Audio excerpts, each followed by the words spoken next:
Barishal general হাসপাতালে digital X-ray মেশিনের film সংকট। এই সংকটের ফলে 4 মাস ধরে রোগীরা বঞ্চিত হচ্ছেন সরকারি সেবা থেকে।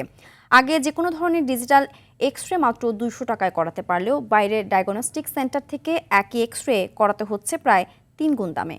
বরিশাল প্রতিনিধি আলী জসিমের তথ্যচিত্রে বিস্তারিত জানাচ্ছেন লামিয়া তানজিল মাহমুদ।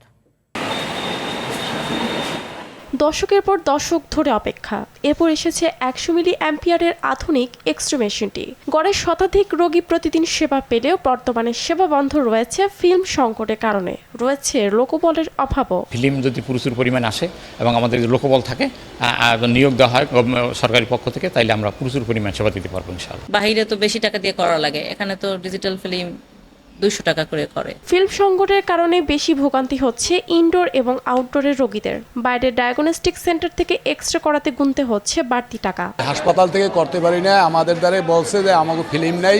এই হাসপাতালে ডাক্তার দেখাইছি, পায়ের এক্স-রে করছি, আঙ্গুলে ডিজিটাল করতে পারি নাই, অ্যানালগ করছি। বাইরে দিয়ে করাইছি, 450 টাকা লাগছে। ডায়াগনস্টিক মালিক সমিতির বেঁধে দেওয়া দরই এক্স-রে করার ক্ষেত্রে প্রকারভেদে সর্বোচ্চ 2200 টাকা পর্যন্ত নেওয়া হচ্ছে বলে জানালেন ব্যবস্থাপকেরা। তবে রোগীভেদে ছাড় দেওয়া হয় সামান্য। সর্বোচ্চ বলতে আমাদের যে সার্ভাইকাল স্পাইন বা লাম্বার স্পাইন বোথ অবলিক সহ যেখানে 4টা ফিল্ম থাকে, সেখানে আমাদের ক্ষেত্রে 2200 টাকা পর্যন্ত রেট আছে। আর যেগুলো ছোট স্কেল আপনার দেখা গেছে 10-12, ওগুলো 500 টাকা পর্যন্ত আমরা রাখি। চলতি অর্থ বছরে ডিজিটাল এক্স-রে মেশিনের ফিল্মের জন্য দেওয়া হয়েছে চাহিদাপত্র, সম্পন্ন হয়েছে দরপত্র যাচাই। ঠিকাদার নিয়োগ দিলেই পাওয়া যাবে ফিল্ম, জানালেন হাসপাতালের আবাসিক মেডিকেল অফিসার। চাহিদাপত্র তৈরিকরণ, বাজারদর প্রস্তুতকরণ, আমাদের সব কাজগুলো হয়ে গেছে, ইজিপিও হয়ে গেছে।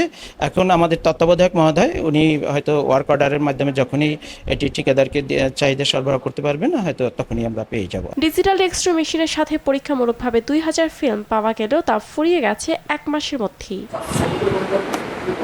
লামিয়া তানজিল মাহমুদ, RTV।